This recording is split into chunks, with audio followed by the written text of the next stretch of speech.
अगली बड़ी खबर, जहां जल निगम के 4 अभियंता समेत 6 निलंबित हुए हैं। वित्तीय अनियमितता में निलंबित किए गए हैं अभियंता। बलिया में सीवर लाइन डालने में बड़े पैमाने पर गड़बड़ी हुई है।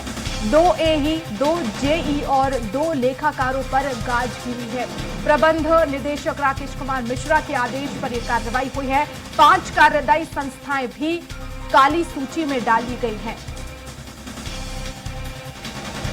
और ज्यादा जानकारी के लिए संवाददाता पवन सिंह हमारे साथ लाइव जुड़ गए हैं। पवन जी, किस मामले में इन सभी पर गाज गिरी है?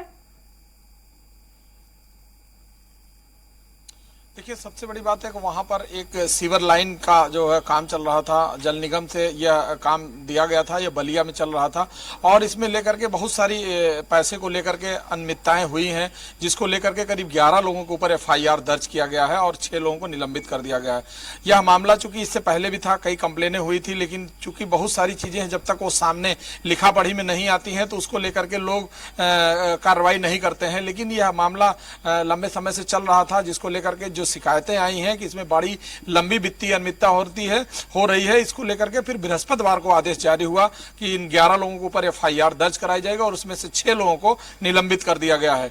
यह मामला बलिया में चल रहा है और ये बलिया में इससे पहले भी जल निगम ने कई काम दिए थे, जिसको लेकर के इन लोगों के ऊपर पर्यवेक्षण और जिम्मेदारी का सही निर्वहन न करने पर मामले में करीब 9 करोड़ रुपए जो है कयाम हुसैन के ऊपर, करीब 7 करोड़ रुपए कमलेश सिंह और फणींद्र राय के ऊपर 9 लाख रुपए का वसूली के भी आदेश जारी किए गए हैं। ये चूंकि ये मामला है कि इन लोगों ने अपनी जिम्मेदारी का सही निर्वहन नहीं किया, जिसको लेकर के या इतनी जो है अनियमितताएं हुई हैं। पवन जी, कितने समय से ये जांच चल रही थी?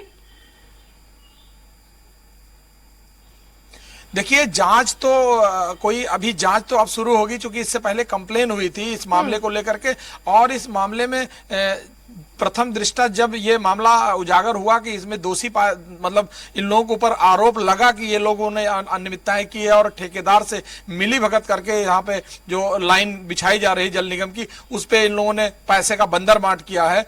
इस मामले का उजागर होने के बाद जो प्रथम दृष्टया विभागीय जांच होती है, उसमें इन लोगों के ऊपर आरोप आया है। इस आरोप को लेकर के पहली जो विभाग की कार्रवाई होती है, उस विभाग की कार्रवाई में ही इन लोगों को निलंबित कर दिया गया और करीब 11 लोगों के ऊपर एफआईआर दर्ज कराया गया। अब एफआईआर के बाद इसमें जांच होगी और जांच में जो लोग दोषी पाए जाएंगे उनके ऊपर कार्रवाई की जाएगी और करीब 5 लोगों के ऊपर कुल मिला के करीब 20 से ज्यादा करोड़ रुपए का जो है वसूली करने का भी निर्देश दिए गए हैं कि इन लोगों ने इतने पैसे का घालमेल किया है, जिसको लेकर के इनसे वसूला जाए।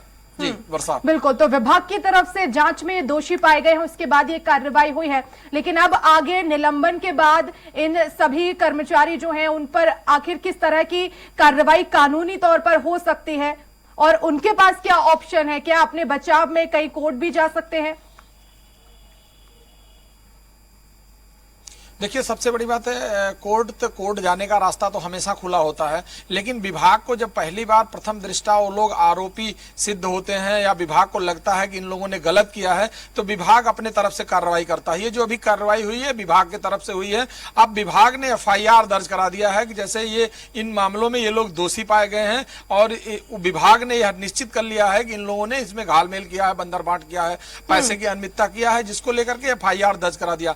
अब पुलिस की जिम्मेदारी ये बनती है कि इसको किस तरह से जांच करेगी और उस जांच में जो लोग दोषी पाए जाएंगे उनके जो एविडेंस होंगे, जो साक्ष्य होंगे, वो प्रस्तुत करेंगे। ये मामला कोर्ट जाएगा, लेकिन जिन लोगों के ऊपर आरोप है उन लोगों के लिए मुकदमा और अदालत हमेशा खुली होती है। वो अपनी बात रखने के लिए किसी भी स्तर तक जा सकते हैं या जिन मुकदमे में एफआईआर कराया जाएगा वहां भी अपनी बात को ये कह सकते हैं। इसके अलावा भी उनके लिए पूरे तरह से सारे ऑप्शन खुले होते हैं। वो विभाग के भी किसी अधिकारी के पास अपनी बात कह सकते हैं, अपने बचाव में या अपनी जो साक्ष्य है उसको पेश कर सकते हैं और अदालत में भी जा सकते हैं अपनी बात को रखने के लिए। चूंकि किसी को अपनी बात रखने के लिए पूरी आजादी होती है कि अगर आपने गलती नहीं की है तो आपको जो है रिलीफ मिलना चाहिए।